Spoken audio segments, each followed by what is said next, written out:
कृष्ण पक्ष कृष्णाष्टमी कृष्ण रूप अवतार हुए अवतरित धरती पे जग के पालनहार। बेड़ी टूटी हाथ की खुले बंधन पाओ, प्रभु की लीला देखो सुंदर गोकुल गांव। श्री कृष्ण जन्माष्टमी की आप सबको ढेर सारी शुभकामनाएं। भारत की जो पौराणिक कथा है, जैसे कि रामायण हुआ, महाभारत हुआ, ये घटनाएं किसी भी समय से बंधित नहीं है। ये घटनाएं आज भी सम और अदर वे में हम अपने लाइफ में एक्सपीरियंस करते हैं।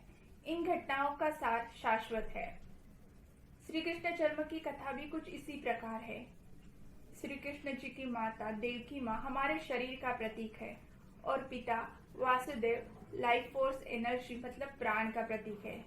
शरीर में जब प्राण का संचार होता है तब कृष्ण का जन्म होता है, आनंद की अनुभूति होती है। ये आनंद, ये परमानंद ही श्री कृष्ण है। पर ये आनंद हमेशा के लिए हमारे भीतर रहेगा? नहीं रहेगा। और क्यों नहीं रहेगा? क्योंकि कंस मामा है ना, वो उसे हमारे भीतर रहने नहीं देंगे। कौन है ये कंस मामा? ये हमारा ईगो है, हमारा अहंकार है। आनंद का सबसे बड़ा शत्रु ही ईगो है, अहंकार है। जहाँ पे प्रेम है, आनंद है, वहां पे अहंकार जीवित नहीं रहता। अहंकार प्रेम, सादगी और आनंद के सक्षम सरलता से पिघल जाता है। जब शरीर में अहंकार बढ़ जाता है तब वो कारावास बन जाता है। देवकी माता और वासुदेव का जेल में होना इसी का प्रतीक है।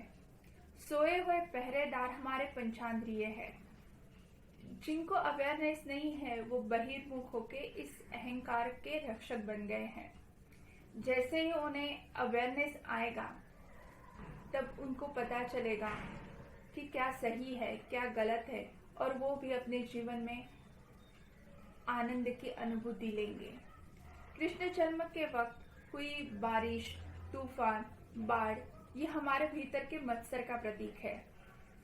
जैसे ही वासुदेव कृष्ण जी को लेके यमुना नदी के पानी में कदम रखते हैं, जैसे ही कृष्ण का पैर का स्पर्श पानी को हो जाता है, पानी में से रास्ता निकल आता है और वासुदेव जी कृष्ण जी को लेके वृंदावन पहुंच जाते हैं। कृष्ण जी का स्पर्श जैसे ही आपके भीतर के मत्सर को हो जाएगा, मत्सर खत्म हो जाएगा।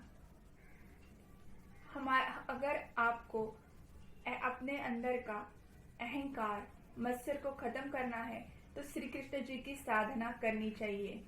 श्री कृष्ण जी की साधना से सिर्फ आपके अंदर का मत्सर और अहंकार ही नहीं खत्म होगा।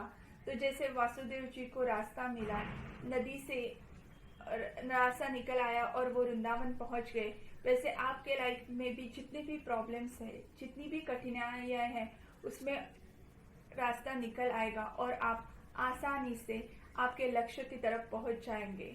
तो श्री कृष्ण जी की साधना ही आपके अंदर के भी मत्सर को और अहंकार को खत्म कर सकता है।